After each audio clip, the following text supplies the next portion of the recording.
Assalamualaikum warahmatullahi wabarakatuh. Ketemu lagi dengan saya untuk pertemuan kali ini pada mata kuliah e-bisnis. Nah, untuk pertemuan pertama, untuk materi pertama kita di sini akan isi dulu dengan materi mengenai pengantar e-bisnis. Sebenarnya banyak sekali untuk e-bisnis yang akan kita bahas. Nah, untuk pertama ini kita harus tahu dulu apa itu e-bisnis. Terus kalau kita bahas e-bisnis, di dalamnya tidak lepas dari dengan istilah e-commerce. Bahkan ada yang mengartikan e-commerce itu ya e-bisnis, e-bisnis itu ya e-commerce. Nah, agar nanti lebih jelas lagi, di pengantar e-bisnis ini kita akan jelaskan dulu mengenai pengertian e-bisnis itu sendiri apa, ruang lingkupnya sampai mana, terus kemudian e-commerce sendiri itu apa, perbedaan keduanya itu bagaimana. Nah, kita akan bahas di pertemuan kali ini. Nah, kalau sesuai dengan namanya, e-bisnis gitu ya, itu berarti adalah artinya bisnis secara elektronik. Kalau sudah ada istilah bisnis elektronik, biasanya kita nanti akan melibatkan yang namanya teknologi, terutama internet. Nah, pertama ini nanti kita bahas dulu yang pertama, yaitu mengenai e-bisnis. Apa itu e-bisnis? Tadi saya singgung kalau e-bisnis itu berarti nanti kita mau nggak mau memang melibatkan yang namanya teknologi. Nah, di sini e-bisnis memang memanfaatkan ada internet, intranet, extranet maupun jaringan lainnya yang bisa mendukung proses komersial dalam e-bisnis. Kalau secara teorinya, e-bisnis pengertiannya itu adalah pemberdayaan proses bisnis, perdagangan elektronik, komunikasi organisasi, bahkan sampai ke kolaborasi perusahaan dengan pelanggan maupun pemasok, serta pemangku kepentingan lainnya. Nah, berarti lingkup untuk e-bisnis ini sangat luas sekali. Nggak hanya sekedar memberikan pelayanan jasa pembelian dan penjualan selesai, tidak, tapi secara keseluruhannya. Ada proses bisnisnya juga, marketingnya bagaimana, terus nanti mengenai manajemen di dalamnya seperti apa, komunikasi organisasinya bagaimana gitu ya, terus kemudian menjalin kerjasama dengan perusahaan lain itu seperti apa. Nah, itu e-bisnis. Sedangkan kalau e-commerce di sini berbeda. Kalau e-bisnis itu ada lingkupnya sangat luas, jadi nggak hanya sekedar melakukan pelayanan pembelian atau mungkin penjualan selesai, tidak. Tapi sangat luas sekali sampai ke bagaimana cara jalin kerjasama dengan perusahaan lain, terus kemudian bagaimana untuk marketingnya seperti apa, manajemen atau pengelolaan datanya bagaimana, itu semuanya ada kalau di e-bisnis. Kalau e-commerce di sini lingkupnya lebih mengecil, ya. Apa itu e-commerce? Nah, ini kalau untuk e-commerce di sini kalau secara tekstualnya yaitu suatu proses pembelian dan penjualan, termasuk di dalamnya ada marketingnya sama pelayanan produk dan jasa melalui jaringan komputer. Jadi hanya terbatas di proses pembelian dan penjualan serta promosi atau marketingnya. Nah, apakah nanti sampai ke supply chain? Tidak kalau e-commerce. Jadi bisa disimpulkan ya kalau e-commerce itu bisa kita sebut sebagai bagiannya e-bisnis. Tapi kalau e-bisnis dia bukan bagiannya, tapi dia melingkupi e-commerce. Ya. Terus di sini ada 5 area pendukung e-commerce, yaitu di sini ada e-commerce diliputi yang pertama adanya manusia. Nah, E-commerce tanpa ada yang namanya manusia nggak akan bisa jalan karena sumber dayanya yang melakukan transaksi itu adalah manusia meskipun semuanya sudah secara elektronik. Terus adanya kebijakan publik. Nah, kebijakan publik itu seperti apa?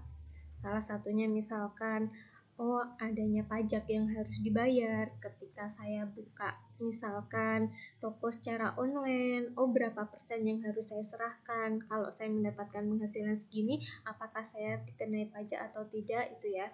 Jadi kebijakan publik di sini juga sangat mempengaruhi dengan yang namanya e-commerce. Terus e-commerce di sini juga ada pendukungnya yaitu mengenai marketing.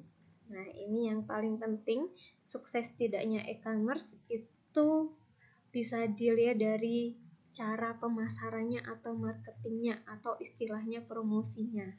Nah, kalau zaman sekarang gampang ya, contohnya teman-teman apalagi masa pandemi ini. Nah, banyak yang banting setir dari dulu misalkan jualannya secara offline karena sekarang masa pandemi mengurangi yang namanya berinteraksi dengan orang banyak, semuanya beralih ke bisnis secara elektronik.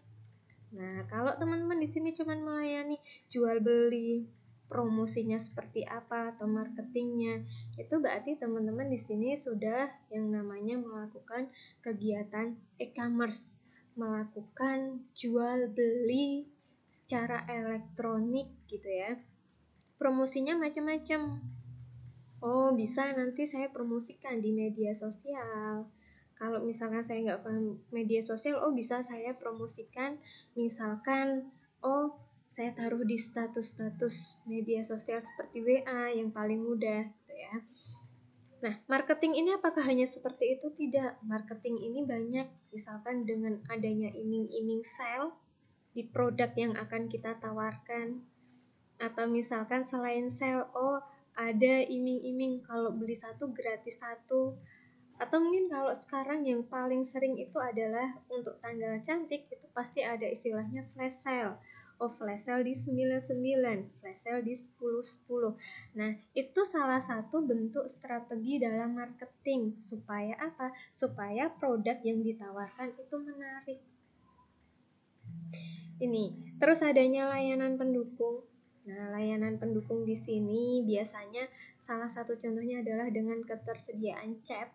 Nah, kalau pembeli misalkan mau tanya nih ke penjualnya, dia bisa melakukan chat. Nah, interaktif atau tidak pelayanan yang diberikan toko elektronik tersebut itu juga bisa mempengaruhi hasil yang diperoleh.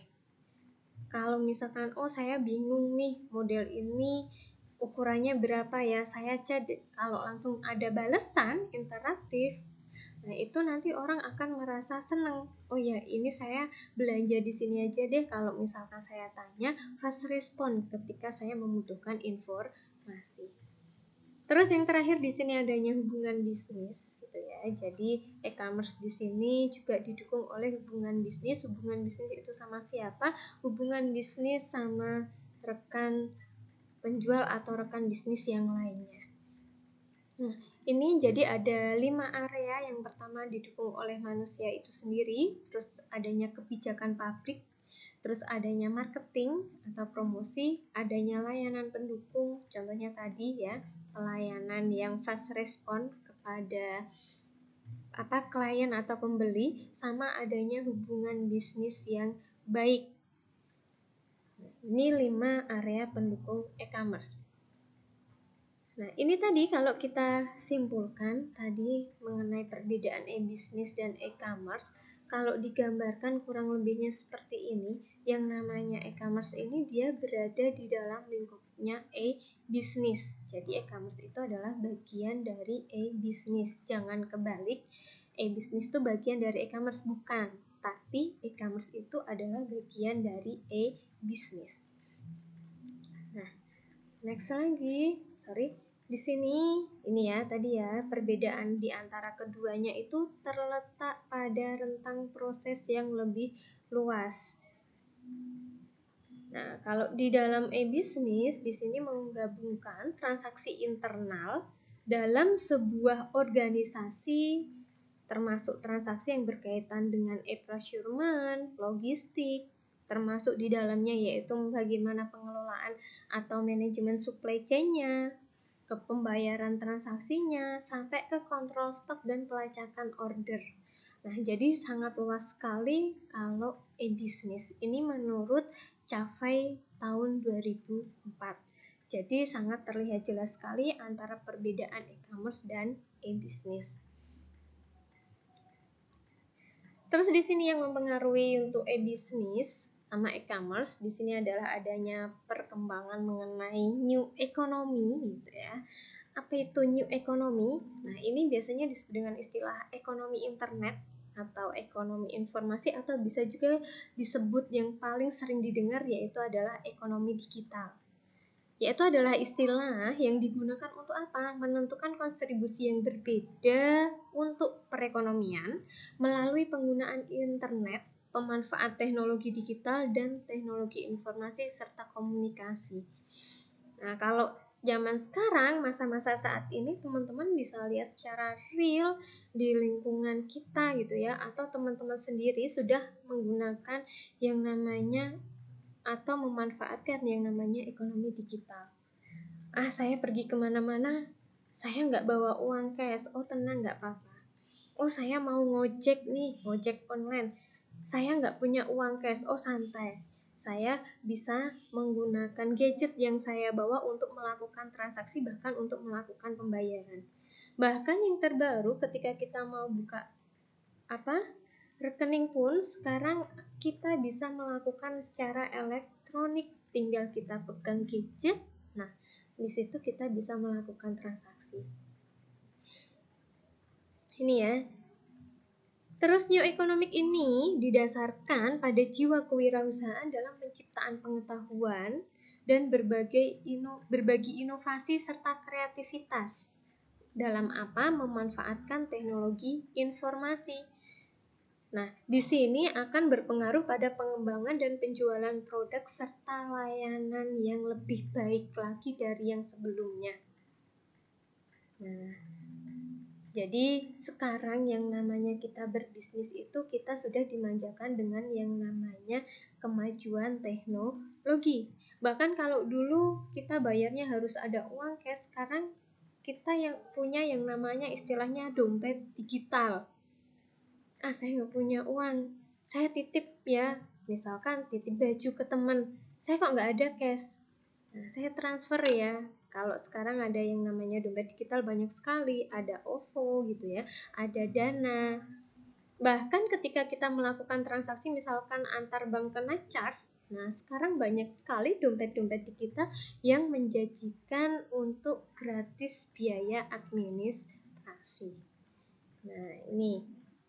Terus di sini ruang lingkupnya itu adalah mencakup spektrum dari yang berawal dari lokal menuju ke globalisasi atau menyeluruh serta meminjamkan makna terhadap konsep tanpa batas. Jadi nggak ada batasan. Saya berada di daerah misalkan jauh dari yang melakukan bisnis, tidak. Sekarang kita bisa melakukan transaksi apapun tanpa melihat jarak gitu ya, tanpa melihat saya jaraknya ada segini jauhnya, itu tidak mempengaruhi. Nah, ini jadi konsep tanpa batas organisasi, industri, dan ekonomi ditandai dengan apa? Dengan adanya perubahan struktur kompetitif industri. Kalau zaman dulu orang yang namanya jual beli itu hanya bisa dilaksanakan misalkan saya buka tokonya jam 9 pagi, jam 4 sudah tutup. Kalau zaman sekarang, nah kita bisa buka toko online. Toko online itu bekerja 1 kali 24 jam dan setiap hari. Kalau misalkan ada yang pesen saya baru tidur, nggak masalah. Nanti sistem itu yang akan bekerja. Nah, itu ya. Jadi di sini new economic itu adalah meminjamkan makna terhadap konsep tanpa batas. Kita mau dimanapun, kapanpun kita tetap bisa melakukan transaksi bisnis. Terus next di sini ada jenis-jenis e-bisnis dan industri yang terkait. Ini ada business to customer, sama consumer to consumer. Nah, kita bahas kilas yang pertama. Di sini adanya business to business, yaitu layanan e-bisnis atau bisnis secara elektronik di seluruh supply chain atau di bagian dari supply chain. Contohnya di situ adanya e-procurement, adanya logistik, kontrol stok, pemesanan, serta pembayaran serta distribusinya. Itu masuknya ke business to business. Yang kedua ada business to consumer, yaitu adalah contoh kegiatannya itu adalah melakukan pelayanan kepada customer dengan melakukan apa? Menyediakan barang, penyediaan akses, atau penyediaan sarana transaksi. Nah, ini masuknya business to consumer.